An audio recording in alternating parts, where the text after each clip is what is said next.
Assalamualaikum warahmatullahi wabarakatuh. Saya Alfi. Saya Dimas. Saya Jinan.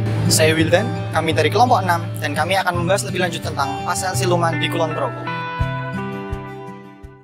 Kontrak karya PT Jogja Margasa Iron atau JMI terbit pada tanggal 4 November tahun 2008. Area tambang yang tertera pada kontrak PT JIM seluas 2.977 hektar yang membentang di 6 desa di pesisir Kulon Progo.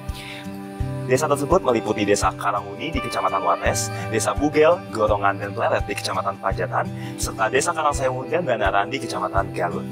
Pada 2019, PT JMI mulai melakukan sosialisasi rencana penambangan pasir di pesisir Kulon Progo dengan mengadakan dokumen analisa mengenai dampak lingkungan atau AMDA. Warga Duku Karanguni, Desa Karanguni, Kecamatan Wates yang bernama Sumarti masih mengingat bagaimana proses penyusunan AMDA itu terjadi. Memang tidak semua warga mengikuti proses tersebut, tetapi hanya beberapa warga yang diundang untuk mengikuti sosialisasi AMDA tersebut. Rencana penambangan pasir besi di pesisir Kulon Progo membelah masyarakat dalam bentuk pro dan kontra. Sebagian besar warga Desa Karanguni, terutama penduduk Karanguni, menerima penambangan tersebut.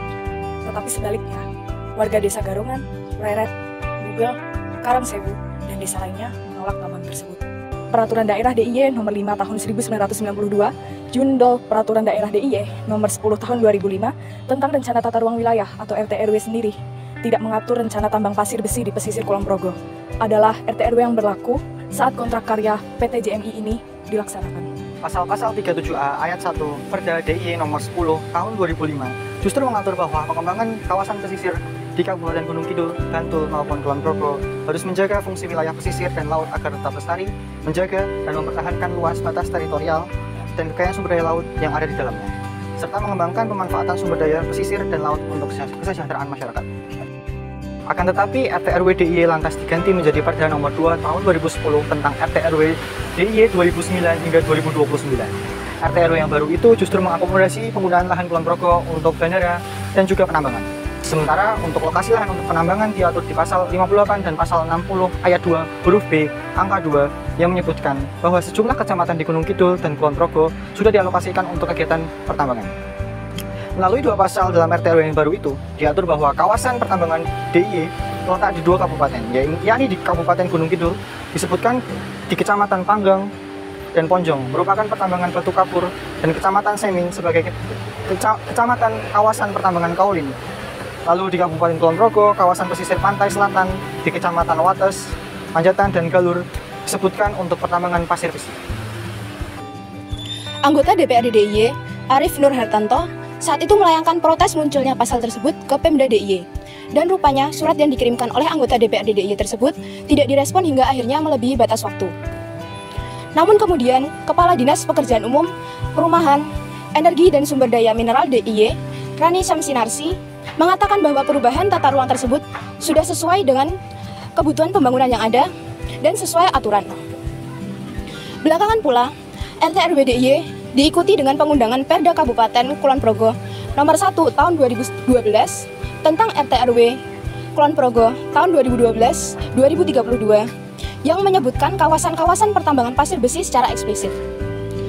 Lalu Perda RTRW tahun 2010 sebelumnya kemudian diganti dengan Perda RTRW Nomor 5 Tahun 2019 tentang RTRW DIY tahun 2019-2039 di mana pada pasal 66 ayat 2 huruf A disebutkan alokasi kawasan pertambangan di Kabupaten Kulon Progo. Terdapat beberapa stakeholder yang memiliki peran-peran sendiri. Yang pertama ada PT JMI. PT JMI di sini berlaku sebagai pelaku penambangan. Yang kedua ada warga Desa Karanguni dan Padukuhan Desa Karanguni yang berperan sebagai orang yang menerima lokasi penambangan tersebut. Yang ketiga ada Sumani dan warga Desa Garongan, Pleret, Bugel, dan Karangsewu yang berperan sebagai penolak penambangan. Yang keempat ada para petani yang tergabung dalam PPLPKP yang berperan sebagai korban. Selanjutnya ada anggota DPR yang bernama Arif Nur Hartanto yang berperan sebagai pihak pemerintah yang kontra terhadap kasus tersebut. Selanjutnya ada Rani Samsinarsi yang berperan sebagai pihak pemerintah Kepala Dinas Pekerjaan Umum, Perumahan, Energi, dan Sumber Daya Mineral Daerah Yogyakarta yang pro terhadap masalah tersebut.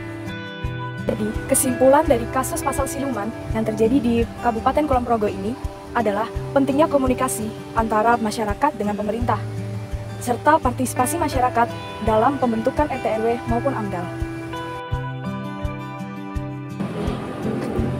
Demikian pemaparan dari kelompok 6 mengenai pasal siluman yang ada di Kabupaten Kulon Progo. Terima kasih. Wassalamualaikum warahmatullahi wabarakatuh.